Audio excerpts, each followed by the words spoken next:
Alright guys, welcome back. So I've just finished mounting the antenna and I've created some mounting points for accessories. I think what I may do is attach Velcro to these so I can use those to add different components depending on when you need it or not. There's one here which is going to carry the ground station transmitter. Is going to be mounted here, and then the antennas will come down alongside the landing gear. And of course back here, this is the receiver, and there's going to be a tail that comes out through here, and the receiver antenna is going to be mounted like this. Okay, basically like that. And this is also 3D printed, and the antenna array is held in here by some O-rings. And then the other rear mounting point or saddlebag mounting points is holding the video transmitter. Okay, and then for now I've mounted this here. The original idea was to drill a hole here in the middle and then mount this on the inside so you could just see the light blinking from the top, which is probably what I'm going to do. But after cutting the slit in to mount this flush to give it that clean look, I found that this fiberglass is a lot stronger than it looks, and it's a little bit of a pain to cut cleanly, and I didn't want to risk running a sharp drill through here and then causing it to get all nasty. And so what I'm going to do is I'm going to try to find a rubber grommet like these kind and drill the hole and then put the grommet in so it cleans up the edges, just so it looks a little more professional. So until then, I'm just going to leave it here. I'm using that double-sided silicone modeling tape, which is pretty good stuff. Anyway, so let me show you one other thing that I think is worth mentioning.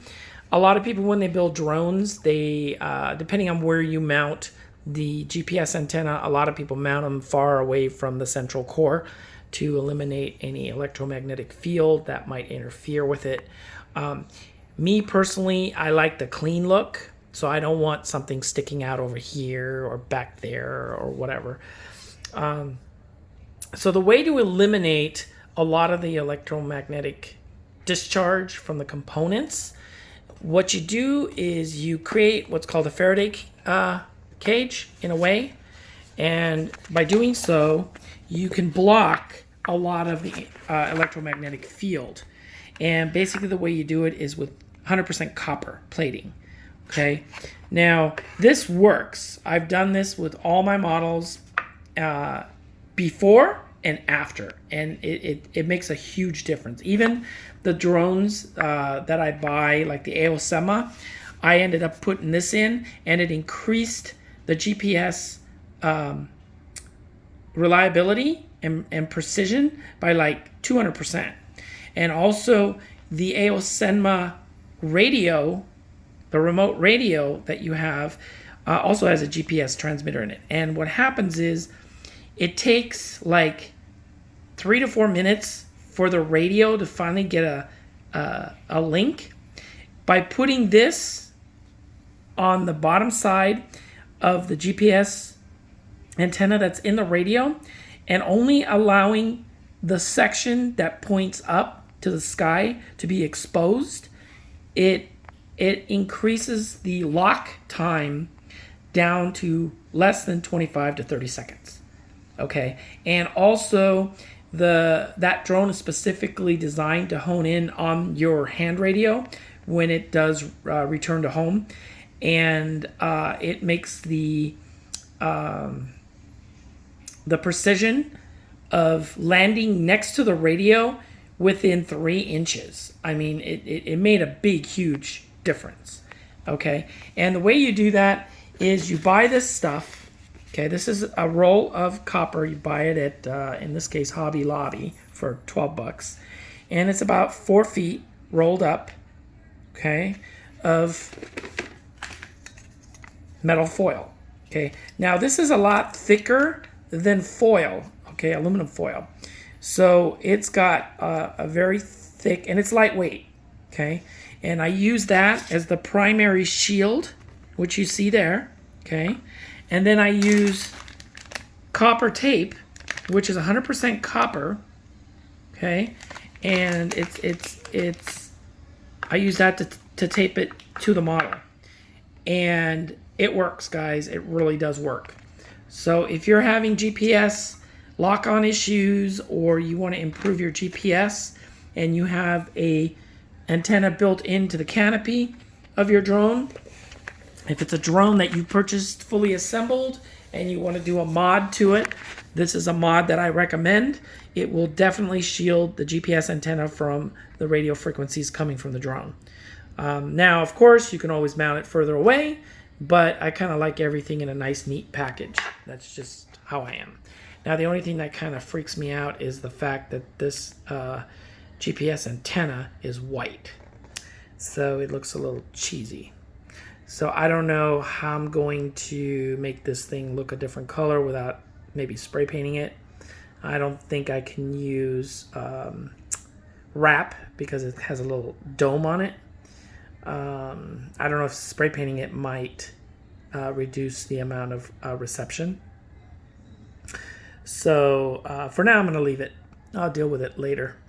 Or I'll just make a cap for it that fits over the cap that I made for this, the mounting cap. Just make another cap that fits over the top of it and make it black. So anyway, so that's the finished build.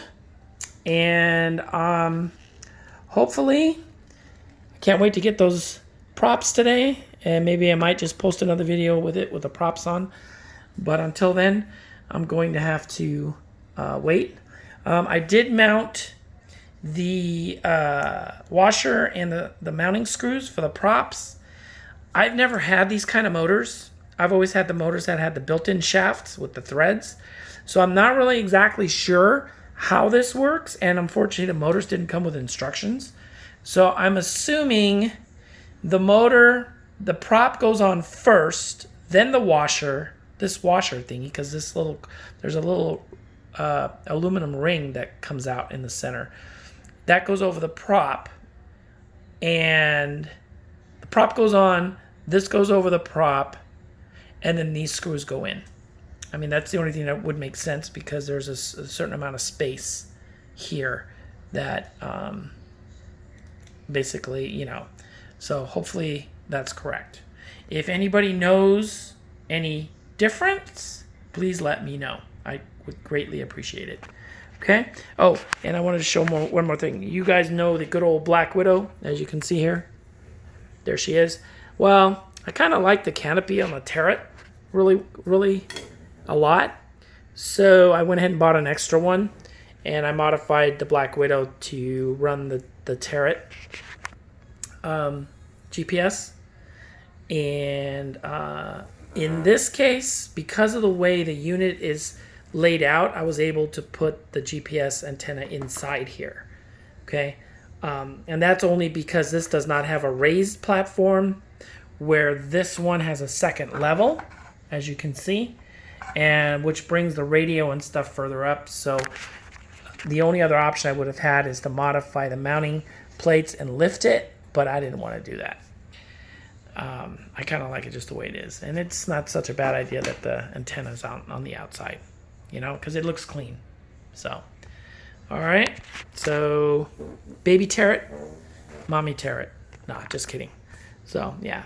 I might just spray paint this, make it black, and then put a Black Widow hourglass up here, or back here, just to finish it off, to give it that Black Widow thing.